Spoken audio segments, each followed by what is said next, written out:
네, 현지 시간 30일 연준의 FOMC가 시작이 됐습니다. 9월 금리 인하가 확실시되는 상황에서 시장이 어떻게 흘러갈지 참 궁금해지는 화요일인데요. 뉴욕 연결해가지고 자세한 개장 상황과 함께 글로벌 이슈 만나보겠습니다. 뉴욕 증시 경제 전문 유튜버입니다. 유선남님 연결돼 있습니다. 안녕하십니까? 네, 안녕하십니까. 네, 현재 미증시 3대 지수 상승세 보이고 있고 러셀 지수 1% 가까운 강세 흐름 보이고 있습니다. 오늘 스케줄 브리핑 부탁드립니다.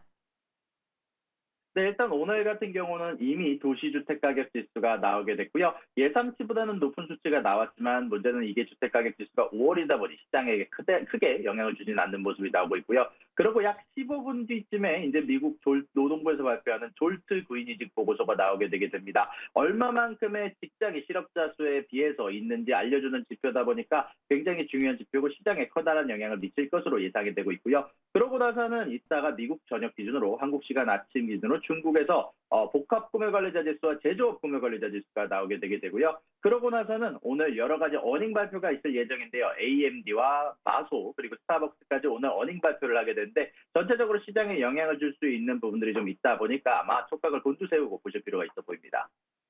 네, 시장이 가장 주목하고 있는 건 빅테크 기업들의 실적이 아닐까 싶은데요.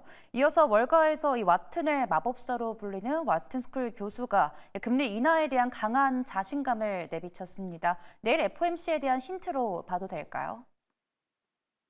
네, 일단 내일 FOMC가 예정이 되어 있는데요. 아마 그 전에 앞서서 여러 유명인물들이 금리 인하에 대한 신호가 나올 수도 있다라는 얘기가 많이 나오고 있습니다. 특히 이미 페드워치털 기준으로 선반영된 시장 기준으로는 9월 금리 인하에 대한 확률이 약 100%에 도달한다라고 얘기가 나올 정도로 현재 어마어마하게 선반영이 된 상태인데요. 현재 제레미 시겔 왓슨의 마법사로 불리는 세계적인 투자 전략가가 이번에 9월 인하에 대한 가능성이 너무나도 높다. 특히 지난주에 발표된 PC 물가 지수가 둔화가 됐다라고 얘기를 하면서 데이터를 강조하는 연준이 PC 물가 지표를 보고도 고강도 긴축 기조를 고집할 수는 없을 것이다. 중간에 인플레이션 쇼크가 발생을 하더라도 9월에 금리 인하 가능성을 위협할 수는 없다라고 얘기를 했습니다. 동시에 이제는 증시 주도주도 기존 성장주에서 가치주로 전환될 것이다라고 강조를 했는데요. 연준이 금리 인하를 시행할 경우 그동안 성장주에 비해서 저평가된 가치주들로 이제 섹터 로테이션이 도래할 것이다라고 얘기하면서 엄청난 증시 터닝 포인트를 목격하게 될 것이다라고 언급하게 됐습니다.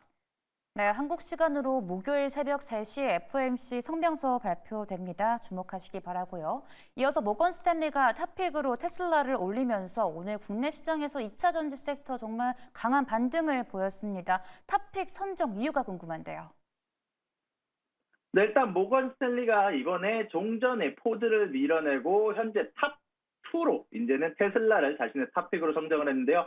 테슬라의 목표 주가를 약 310달러로 투자 등급을 비중 확대로 상향 조정했습니다. 특히 이런 부분들 관련해서 아담 조나스 애널리스트가 얘기를 하면서 테슬라가 지난 2분기에 대규모 구조 조정을 통해서 향후 긍정적인 현금 흐름을 창출할 수 있는 수준으로 손익분기점을 낮췄으며 또한 최근 들어서 여러 내연 자동차 기관들의 사업들이 지속적으로 전기차에 대한 계획들을 미루게 되게 되면서 테슬라가 전기차 시장에서 훨씬 더 지배적인 위치를 차지할 수 있으며 그리고 앞으로 생성형 인공지능, AI에 대한 에너지 수요 증가에 따라서 투자자들이 테슬라의 에너지 사업 관련해서도 주목하고 있으며 자율주행 분야 외에서도 테슬라가 보유한 AI 기술의 상업적인 활용 기회가 클 수 있다고 얘기를 했습니다. 다만 우리가 어느 정도 염두에 두셔야 하는 것은 아마 테슬라 특히 일론 머스크가 가지고 있는 빚들의 커다란 부분을 모건 스탠리가 가지고 있다는 점 이런 부분들은 그래도 한번 여러분들이 염두에 두시는 게 아마 좋을 것 같지 않을까라고 생각이 좀 들게 되네요.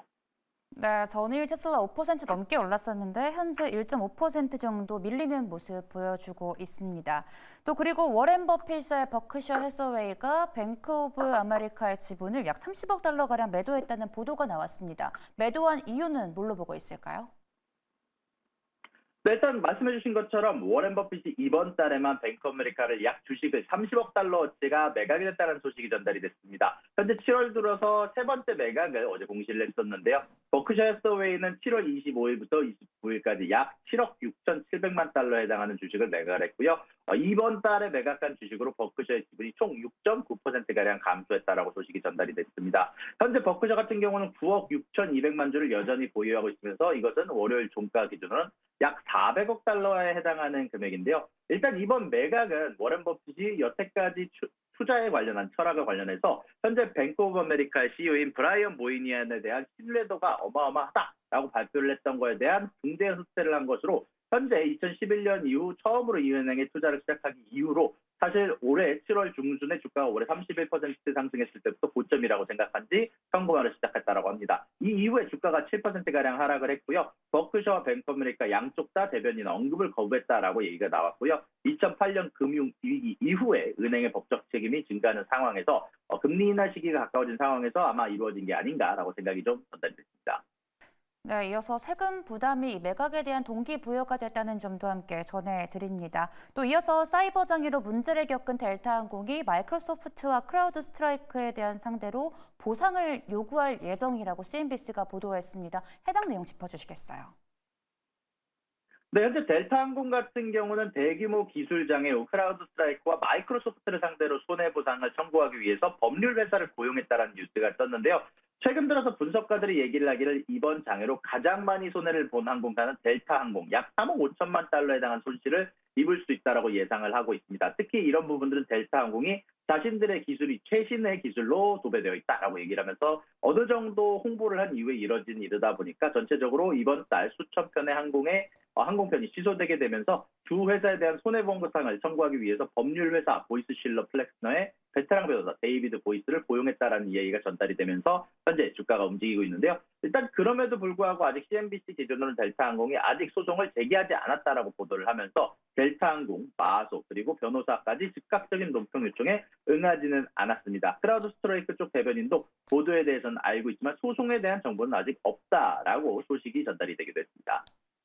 네, 오늘 일정 마감 후에 마이크로소프트의 실적 발표 예정돼 있습니다. 계속해 주시하시기 바랍니다. 오늘은 여기서 보내드릴게요. 지금까지 뉴욕 증시 경제 전문 유튜버 유선남님과 함께했습니다. 고맙습니다. 수고하셨습니다.